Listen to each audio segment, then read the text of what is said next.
So as a working parent, it's really common to feel like there just aren't enough hours in the day. We're going to help you to review what you're juggling so you can get a better work-life balance. So firstly, take a step back and review all the elements you're juggling. Which balls are most often dropped? Some of them might be work, they might be exercise, it might be time with your partner, time with your children, time for yourself even. And think about the priority of each one of these. So everyone's got slightly different weightings in terms of the priorities. And then also think about what could be changed in terms of all of those different elements. You might start to look at your boundaries and working arrangements and wondering whether, are they operating as you expected them to? Do you need to revise them or reinforce them? So just really reflect back on how that's working. And then also start to consider your support network. So what's working well there? How can it be improved? Is there any additional support that would be helpful? Sometimes people think about outsourcing some of their household jobs, like cleaning or ironing. Sometimes that can be helpful. But it might also be just getting a different balance with your partner or your support network as well. So it might be that other people can help you a little more in other ways, or it might be that you need to let go of some of the additional balls that you're juggling or do them differently in some way. Once you've thought through all of those elements that you're juggling, it's a really good idea to assess how they can change. That might be around simplifying work or home arrangements. So that's that idea of letting go of some of these things, doing them in a slightly more streamlined way or to a different extent. It might be that you can use our planning your time tool to plan your week and to add a bit of structure. So sometimes people find that really helpful. Other people find it helpful to schedule the activities that are important to them, so making the necessary arrangements to keep them in the plan. Some of the people that I've worked with have thought ahead a couple of weeks in advance so that they make sure that certain things that they need to get done are in there. You can also put in place behaviours and rules to make things run more smoothly. So that might be specifying times for when you're able to have meetings or calls, or it might be alternating the cooking with your partner. Those are just some of the examples that might help. One of the hardest things is knowing when to let go of something.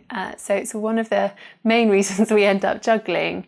But it's really, really good idea to be strict with yourself and honestly assess whether you should pass an activity or stop it altogether. So this is going to let you focus on the things that are important and enables you to seek new opportunities and develop. So some of the tips that we have for balancing different priorities is firstly to keep up regular and open communication with your colleagues or with the people around you, so in your support network as well. Also to manage those people's expectations, so to be really clear with them around what they can expect from you and what you need in order to make things work. It's a really good idea also to constructively listen to their feedback. So, just be really open to what they're saying and to think about what the impact is for them and what a middle ground might be for everybody. Flexibility is often a two-way street, so their support, so the support of others will be really important in achieving your goals. So if you can offer some flexibility to the business, then there's more of a chance of getting that flexibility back as well when you need it.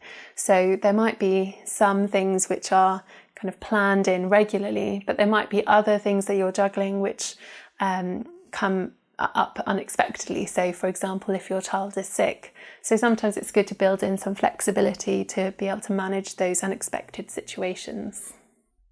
The practical experience of others will be invaluable as well. So if you can find role models that seem to be doing it well, whatever that means for you, you can ask them questions, find out how they've coped and understand their approach. So those role models look really different for everybody. And it might be that it's only just a couple of things that they do that you really like. And it might be the inverse as well. So you might see some people doing it and you want to learn from them and want to do it differently.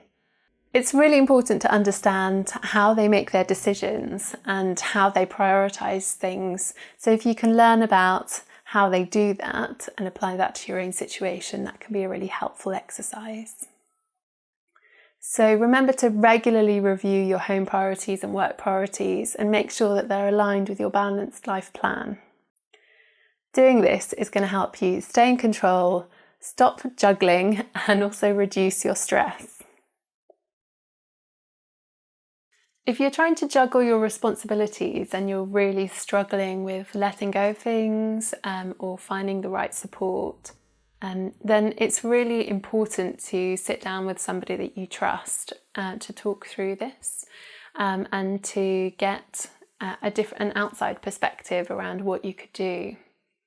So sometimes it's worth thinking about if a friend came to you and was struggling with the same problem, what kind of advice would you give them? What would your suggestions be? What kind of ideas might you have for them? So sometimes just stepping outside of your immediate situation can help you to think a little bit outside of the box. But also to get that right support around you is going to be absolutely critical. So sometimes it's about allowing yourself to let go of things or readjusting your idea of what the ideal looks like.